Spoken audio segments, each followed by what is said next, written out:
ফিলিস্তিনের গাজা উপত্যকায় ভয়াবহ হামলা অব্যাহত রেখেছে ইসরায়েল। গত ২৪ মার্চ নেতানিয়াহুর বাহিনীর হামলায় ২ গণমাধ্যম কর্মী নিহত হয়েছেন।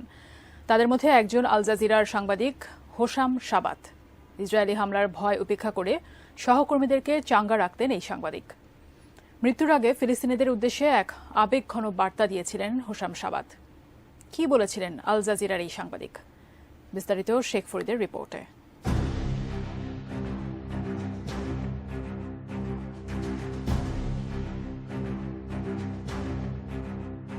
হোসাম সাবাত আল জাজিরার ফিলিস্তিনি সাংবাদিক।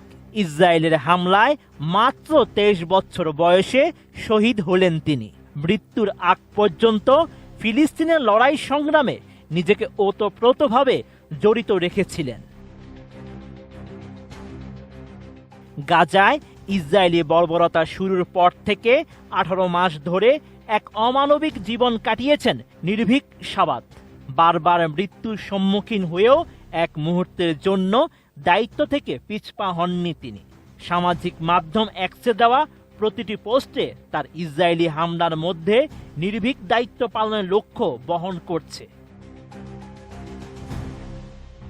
কাতার ভিত্তিক সংবাদ মাধ্যম আল জাজিরা জানায়, এর আগেও সাবাতকে লক্ষ্য করে হামলা চালিয়েছে ইসরায়েল। তাতে আহত হলেও গাজা ছেড়ে যাননি তিনি। যে কোনো সময় ইসরায়েলের বোমার আঘাতে জীবন চলে যেতে পারেন জেনেও এক্সে পোস্ট করেছিলেন তিনি। বিশ্বাস এবং সংগ্রামের প্রতি অবিচল থাকা সাহসী হোসাম সাবাত লিখেছেন, ১৮ মাস ধরে আমার প্রতিটি মুহূর্ত আমার জনগণের জন্য ব্যয় করেছি। উত্তর গাজার বিভৎসতা আমি ডকুমেন্টেড করেছি, যেন বিশ্ব জানতে পারে হায়েনারা কি লুকাতে চায়। আমি ফুটপাতে, স্কুলে, তাঁবুতে যেখানে পেরেছি রাত কাটিয়েছি। প্রতিটি দিনই ছিল টিকে থাকার সংগ্রাম। মাসের পর মাস ক্ষুধার যন্ত্রণা সহ্য করেছি, তবু আমি জনগণের কাছ থেকে সরে যাইনি। আল জাজিরার এই সাংবাদিক লিখেন, আল্লাহর কসম, আমি সাংবাদিক হিসেবে আমার দায়িত্ব পালন করেছি।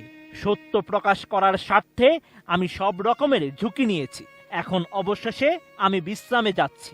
বিশ্রাম, যার সঙ্গে গত ১৮ মাস আমার পরিচয় নেই।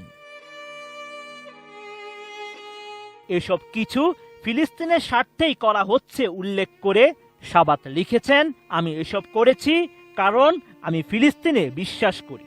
আমি বিশ্বাস করি এই ভূমি আমাদের। এই ভূমিকে রক্ষা করা এবং মানুষের সেবা করার জন্য জীবন দেয়া আমার কাছে সর্বোচ্চ সম্মানের।